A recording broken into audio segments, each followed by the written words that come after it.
السلام عليكم. النهاردة ان شاء الله هنعمل ايس كريم المانجا بطريقة سهلة جدا وبسيطة.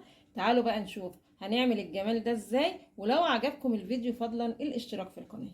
نسمي الله ونجمع المكونات كده في حلة المضرب. معايا هنا كوباية لبن ويكون ساقع، كل ما كان اللبن ساقع كل ما ادى نتيجة حلوة قوي.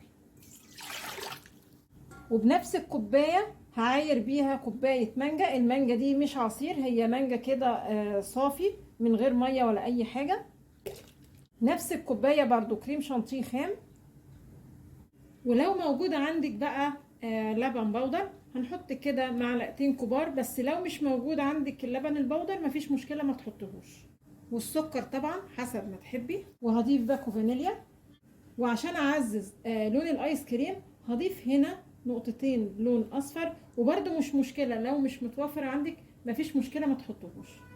هاخد بقى المكونات دي كلها واضربهم بالمضرب كده كويس قوي. بصوا بقى جمال الايس كريم. طبعا اللون انا زودته كمان نقطتين، بتفضلي تحطي لون لحد ما بيجيلك اللون اللي انت عايزاه. والقوام ده زي ما انتم شايفين. بصوا هصب بقى الايس كريم كده في علب تلاجة. تمام قوي كده. المكونات اللي ضفناها يعني عملت معانا، بصوا ما شاء الله، علبتين كبار اهو. هنغطيهم بقى كويس. هندخل بقى العلبتين الفريزر لحد ما الايس كريم معانا يجمد كده ويبقى جاهز للاكل.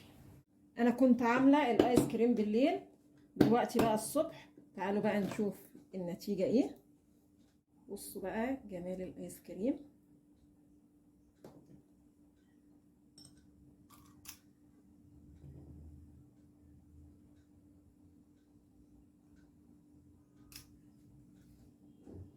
طبعا هو كده تمام قوي.